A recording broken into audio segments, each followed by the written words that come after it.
So your next reading is financial reporting standards.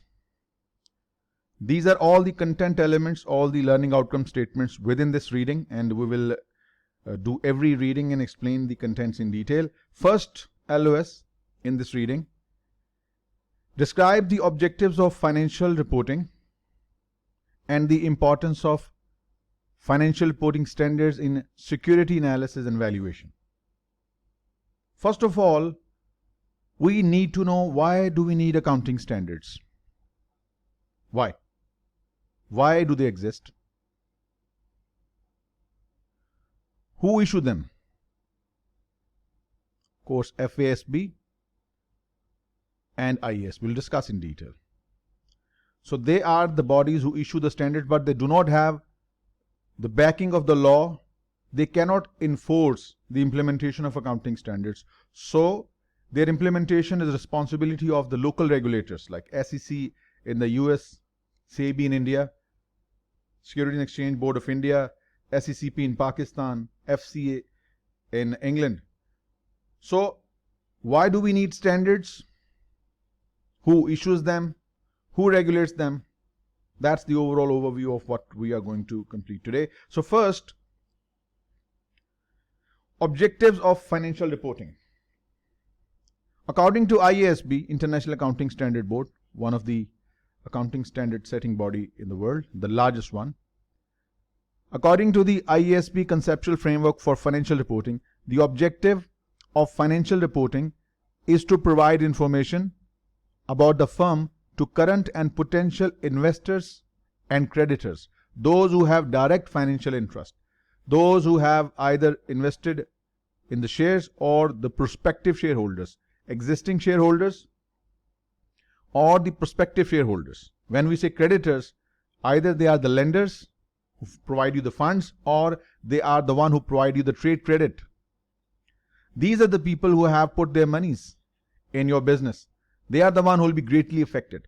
So this is the basic objective of financial reporting, to provide information about the firm's current and potential investors, creditors, so that they use this information for making their decisions about investing or lending to the firm. So these are the primary users of financial statements, and IASB focuses the standards towards these specific users, not employees or managers or other stakeholders, primarily those who have invested or will invest, those who will lend or have lent, or those who will provide trade credit.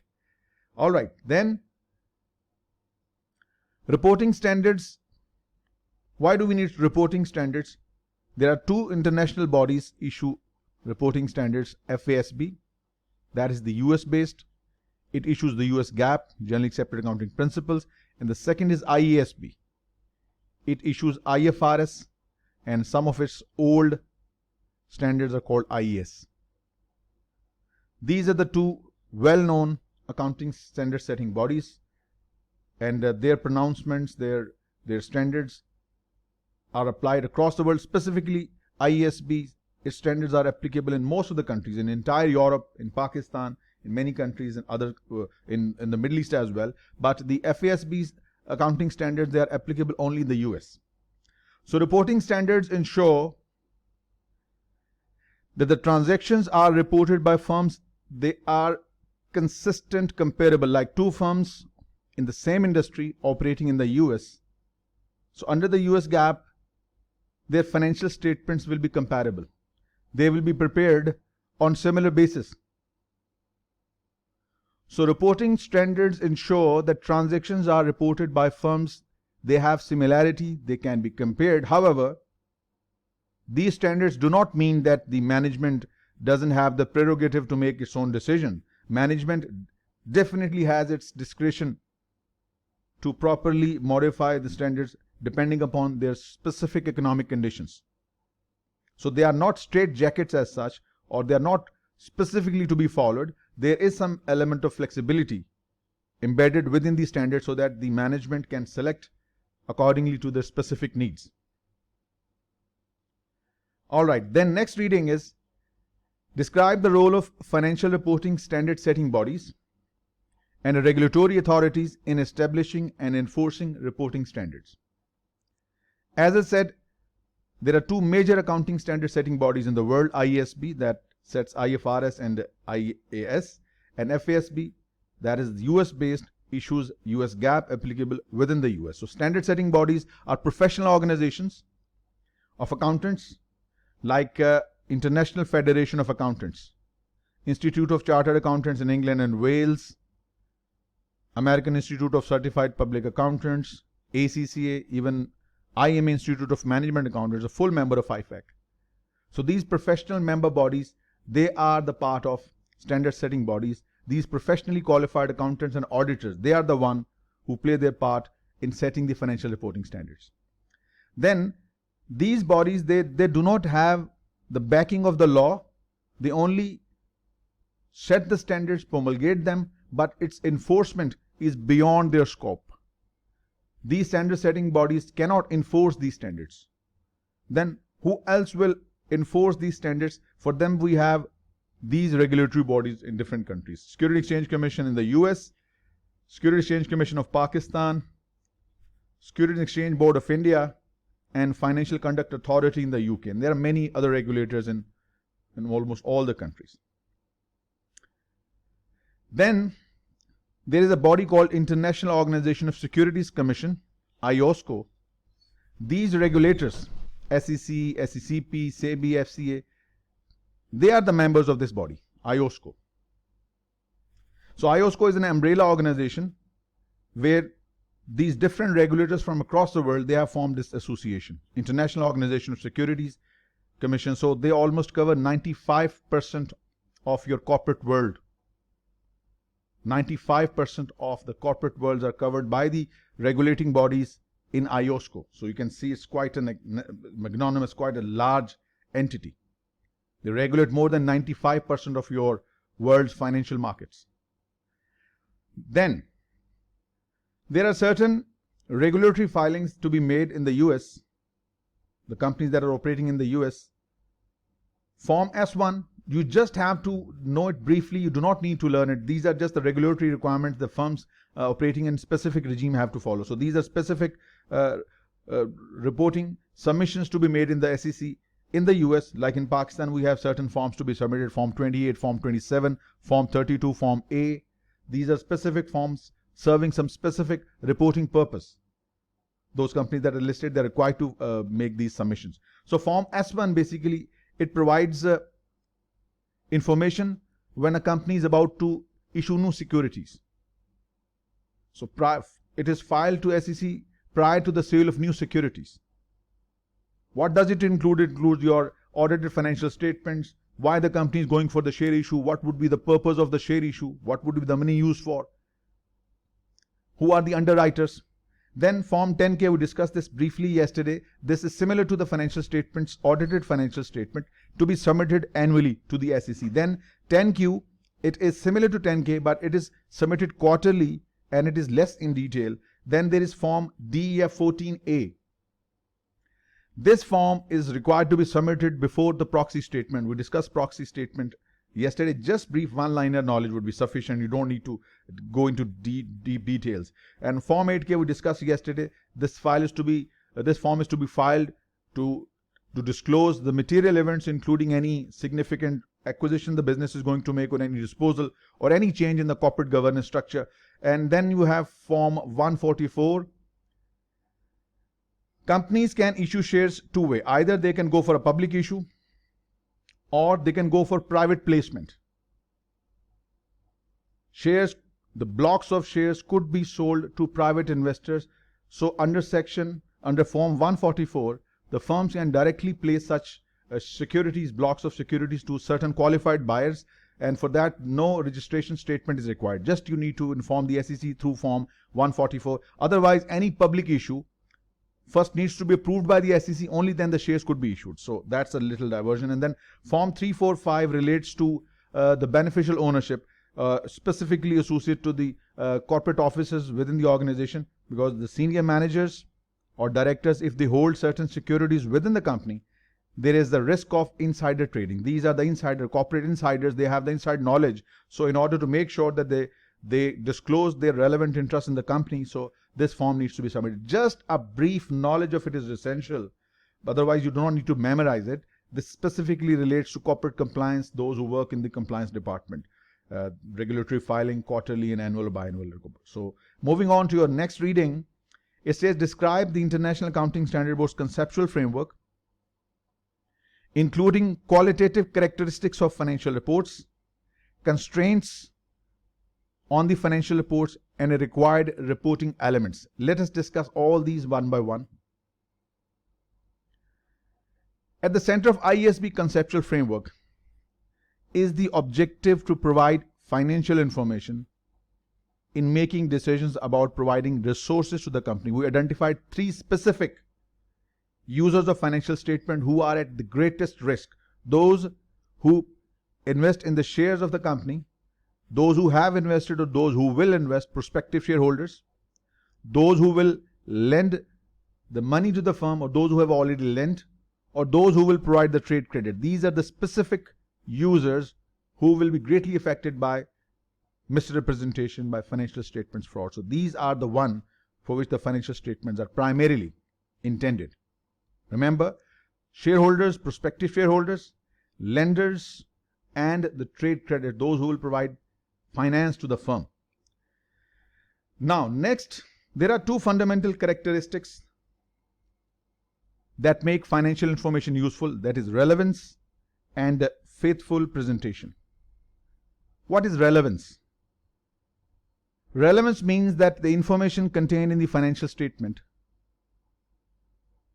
influences users, specifically 3: lenders, shareholders, and trade credit providers.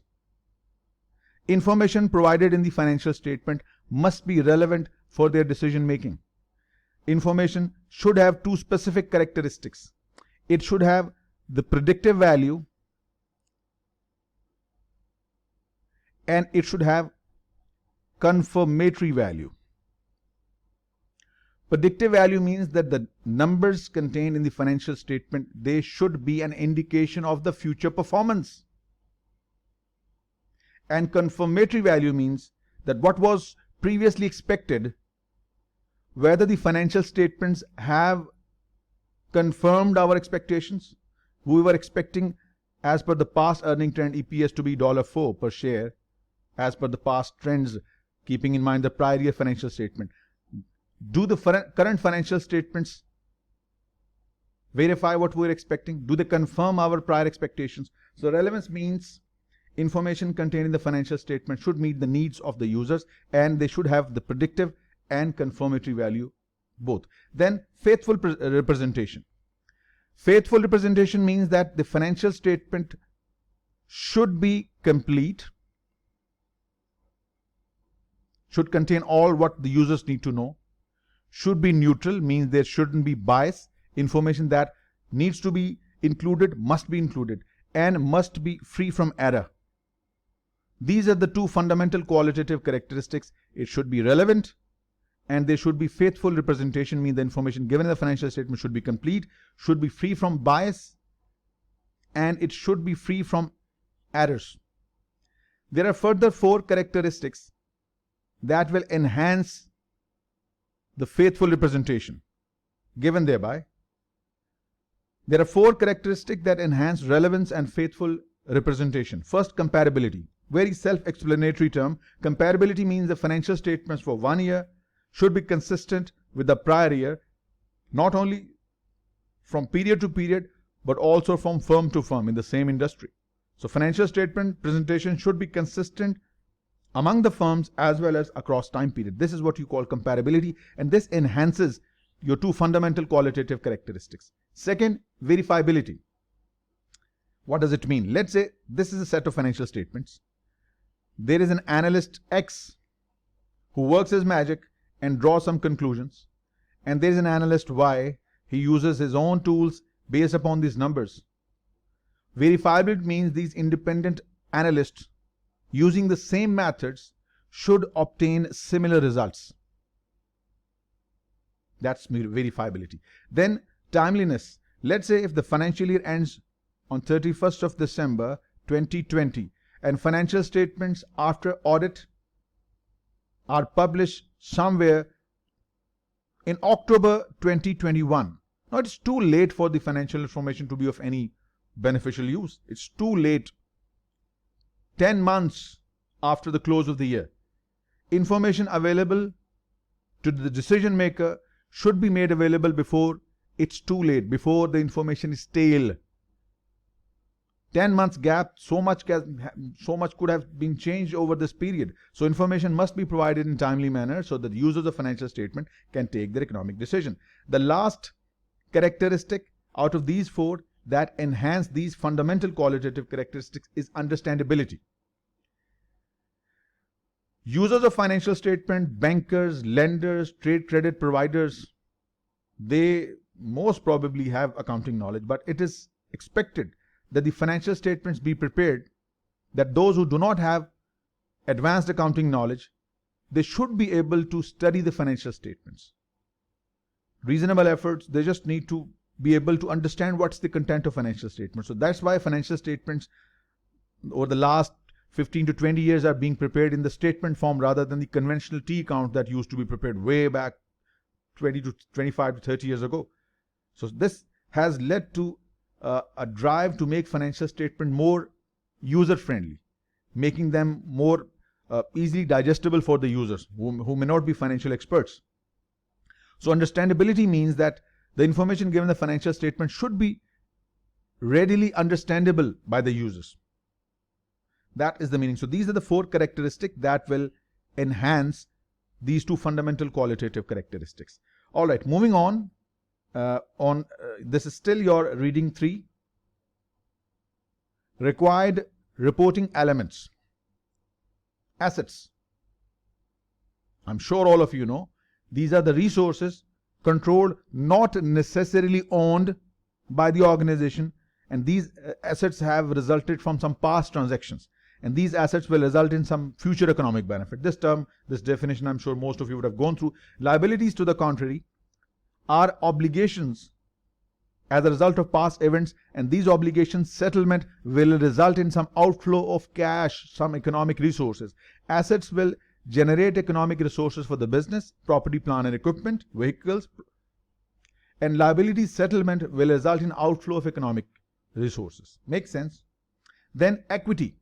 We discussed accounting equation assets is equal to liabilities plus equity. If we deduct all the liabilities from the assets, what is left is called the residual interest. After the liabilities are deducted from assets, what remains belongs to the shareholders. This is called equity. Residual interest in the assets after deducting liability is called equity, discussed in detail yesterday. Income. Income, we know in general term what is income, but how do we conceive it in accounting? Income means increase in economic benefits that are reflected either through the increase of assets or through the decrease of liabilities, or we can say the net assets increase. You can verify this. Some businesses that have incurred consistent losses, you will see their assets are shrinking. The businesses that have been consistently incurring losses, assets shrink. But when the businesses are making income, assets increase, liabilities shrink, or in other words, net assets increase. So income results in economic benefits that will result in increase in assets or decrease in liability, or effectively net increase in assets over the period. And to the other side, expenses results in outflow of economic benefits from an organization, decrease in economic benefits. So this will go totally other way around. Assets will decrease, liabilities will increase, or in other words, the net assets will fall. So the businesses that are consistently incurring losses, which have the similar nature of expenses, assets will fall, overall net assets will decrease.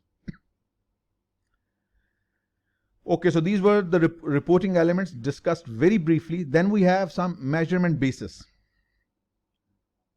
Assets and liabilities can be reported at original historical cost. Historical cost means the original amount paid to acquire an asset.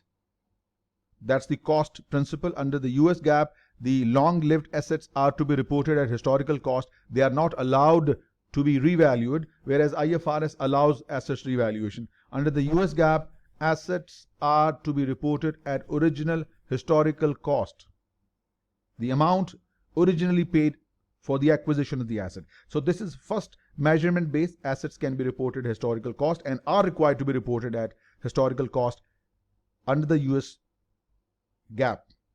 Net realizable value. Net realizable value is the final selling price of a certain asset. Like we have an inventory with the valuation of $100,000, and in order to sell, we may have to spend $10,000, and maybe some of the items are damaged, we may have to incur $5,000 to complete it. So final selling price minus selling cost minus cost to complete. If you deduct these costs, what you get net is called net realizable value. Right, next, present value. Historical cost means the original amount originally paid. Then I think I missed one thing. There should be amortized cost. Amortized cost is your original historical cost.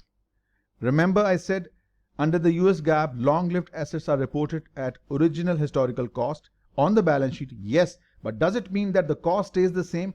Assets are consumed by continuous usage.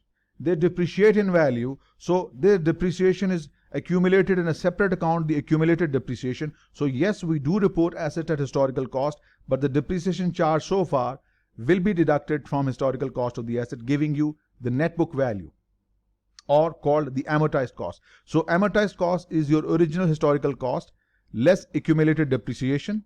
This will give you the amortized cost of a tangible asset.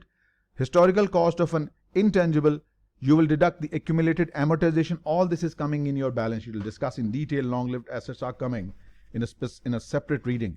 So assets could be reported historical cost minus accumulated depreciation for tangible assets, historical cost minus accumulated depreciation for intangible definite assets with the definite life, and historical cost minus impairment. Certain intangibles are tested for impairment, like intangibles which have indefinite life, like goodwill which has indefinite life, which is tested for impairment. And then we have certain assets which are depleted over the period, like a mine or a quarry. So the usage, whatever we extract from the earth's surface, the usage, extracting minerals will reduce the value of the quarry, so we report it under the depletion method. Historical cost minus whatever has been extracted in cost will give you the net value of the quarry. And net realizable value, as I said, net realizable value is equal to your final selling price minus cost to complete and sell. So these are different bases. I think while I have missed some, there were supposed to be some, I think I missed them, but I think I have just written it all of the historical cost, NRV explained. Then I discussed the amortized cost. Then there was present value. Present value means, let's say a certain asset is expected to generate certain cash flows in the coming years, year 1, 2, 3, 4, 5. So bringing these future cash flows in the present terms, discounting these future cash flows and using this as a base, this is called the present value. This is one of the measurement base. Present value, net realizable value, amortized cost, fair value. What is fair value? This is also one of the bases. Fair value is the price at which an asset could be sold in an orderly transaction between willing parties. An asset that could be sold for $100,000 between two willing parties, this will be called its fair value. So these are different measurement bases. So we will discuss which is used for what. Historical cost is used for long-lived assets. Your account receivables are reported at NRV. Your inventory might be reported at NRV in certain circumstances. We'll discuss later. Your long-term receivables that will pay you after 2 or 3 years, their amount is reported at present value. Long-term receivables are reported at their present value. Certain marketable securities are reported at fair value. So these measurement bases will be discussed as we go along, depending upon which type of asset we are discussing. Next, certain constraints and assumptions. This conceptual framework has certain constraints. The first constraint is cost-benefit trade-off. What does it mean? It means that the benefit a user will derive from a certain piece of information from financial statement, it should be more than the cost of presenting that information. Benefit of the information presented to the user should be more than the cost of presenting that information. That's the constraint sometimes we have to consider while making presentation of financial statements. Then finally, there are certain pieces of information that are non-quantifiable. This is a constraint also. We cannot show them within the body of financial statement. Competence of our workforce is an asset, but it is non-quantifiable. It doesn't meet the money measurement concept. Firm's capacity for innovation, it's an asset, but how do we report it in the financial statements? Because it is non-quantifiable, it doesn't meet the money measurement criteria. Reputation, a good reputation is an asset, but it cannot be reported within the body of financial statements. So these are some constraints within the financial statements. Non-quantifiable. And then finally, accrual accounting. Accrual accounting means that accounting transactions are recorded when they occur. Like for example, if I have sold goods worth $100,000 on credit, I might receive money in the future after 2 months. Even I haven't received cash. Under accrual accounting, I'm going to book it as my income. I'm going to debit the customer and credit my sales.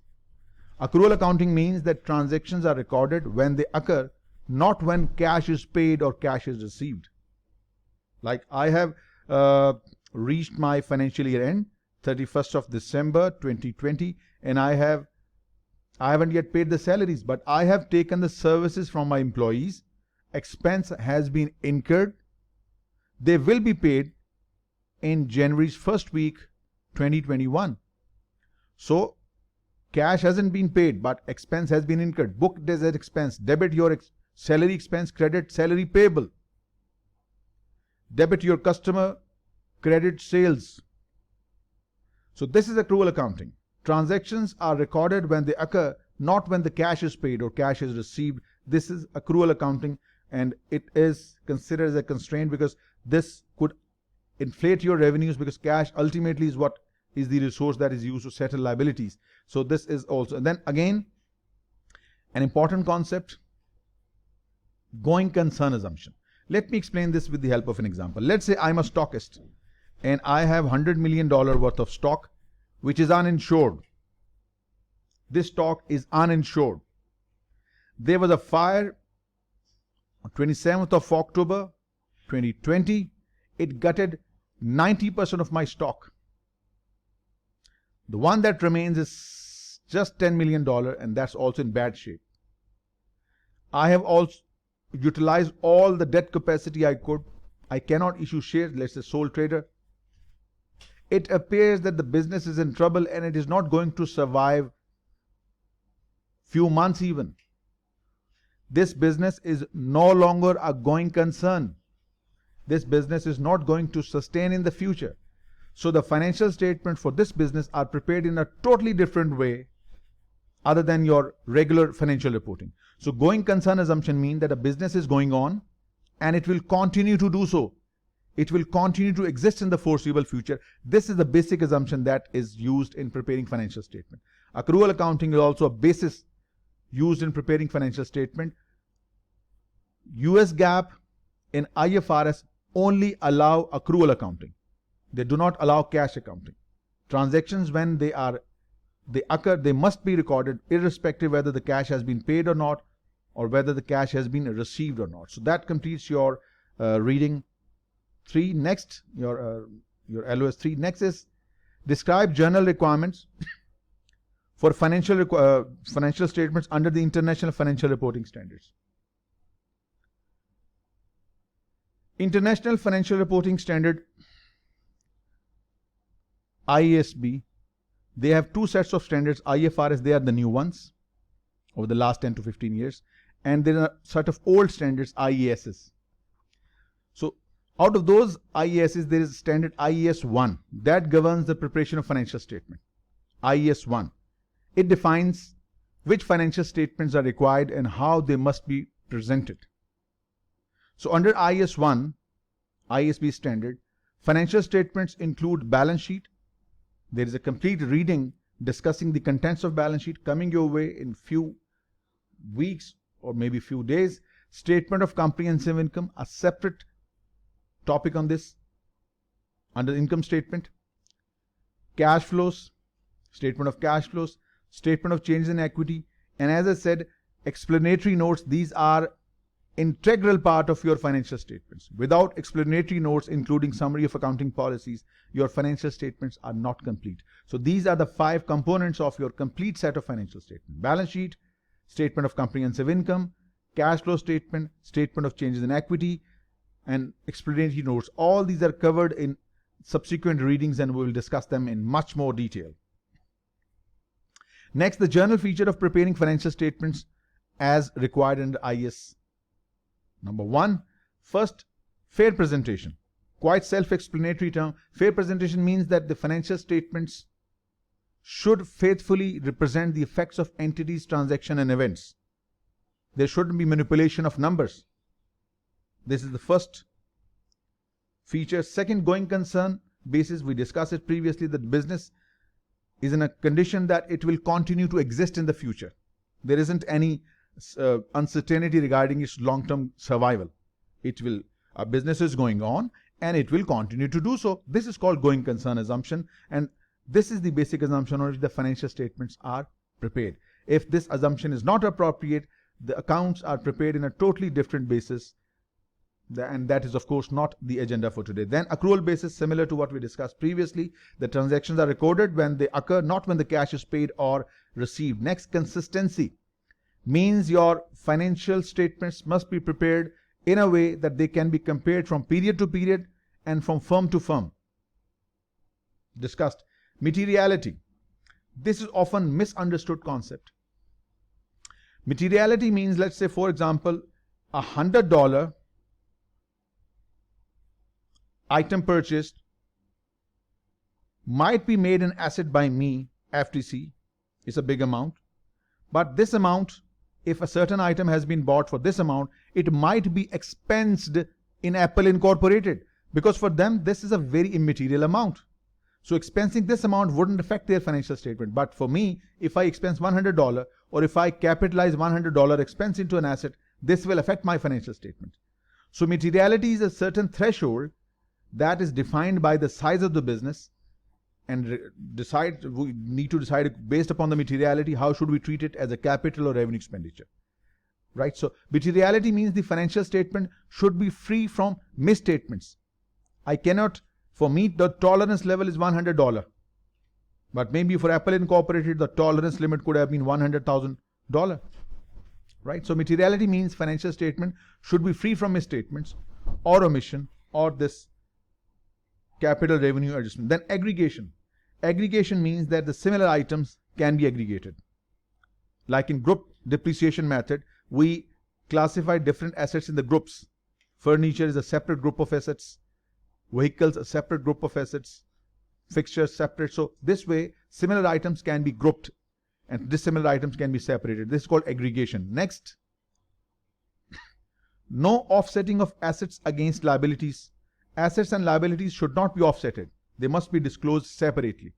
Incomes must be disclosed separately. Expenses must be disclosed separately. Yes, offsetting can be done if it is specifically permitted by the standard. In the previous standard relating to deferred taxes, in the previous standard has been revised. Your current deferred tax asset was netted off against current deferred tax liability. Your non-current deferred tax asset was netted against under non-current deferred tax liability. It was allowed under the standard, so it could be done. Otherwise, netting off is not permissible unless specifically standard is allowing, your standard permits. Okay, next, as per the IAS 1, reporting frequency must be at least annually, once a year. At least annually. Company do publish their financial statements quarterly for regulatory filing, but at least it must be yearly, at least annually. And then comparative information. In order to make your financial statements more understandable by the users, they must be given on comparative basis. Like last year, 2020, must be given against the current year results so the users can compare these two results side by side. This is called comparative. Finally, your last reading probably. Describe general requirements for financial statements under the International Financial Reporting Standards. The structure and content of financial statements.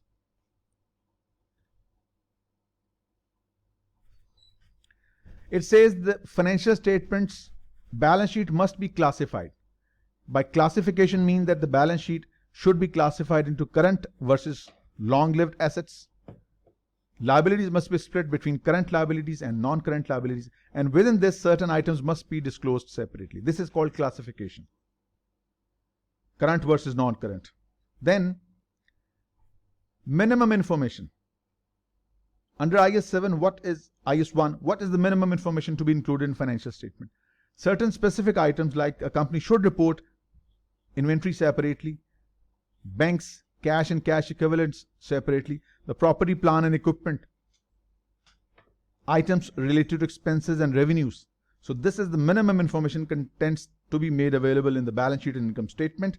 Moving on, comparative information, already discussed. Information must be given in a way that is comparable from one period to another. And then finally, describe implication for financial analysis of alternative financial reporting system and importance of monitoring development in the financial reporting standards. Financial reporting standards are continuously evolving. For example, I give you an example, IFRS 9, which is one of the most difficult accounting standards, gave goosebumps to many professional accountants. It has seen many revisions over the period, and it is still evolving. IFRS 9 financial instruments, one of the most complex accounting standards. Since the instruments are evolving, so is the standard is evolving to accommodate the accounting of those transactions.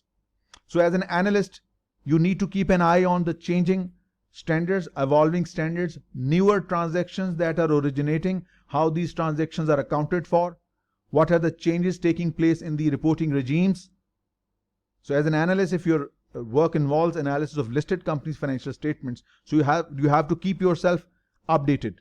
Financial statements reporting regimes are in the continuous state of evolution. So as an analyst, you should be updated regarding new products, new innovation in the financial markets, and how are they being accounted for, new types of transactions. As an analyst, you need to keep an eye on the professional journals, or you keep on visiting any updates regarding new standards on ISB and FASB. Because whenever a new standard is to be brought, first it is added in agenda, then there are discussions, input is taken from the members, qualified professional accountant, chartered accountant, CPs, etc. Then exposure draft is circulated against the members, new input is taken. Once all deliberations are made, then it is finally issued as a standard. So there are certain steps involved. So all this while is taking place, it is updated on these professional ISBs and FSBs websites available for the public discourse. So as an analyst, you must be conversant or must be familiar with the changes that are taking place in the financial reporting regime. So that completes your reading financial reporting standards. And of course, we cannot miss this. CFA Institute also issues position papers on financial reporting. So certain issues, current issues that are being debated upon, that are also included in these position papers. So you as an analyst need to keep yourself updated on these.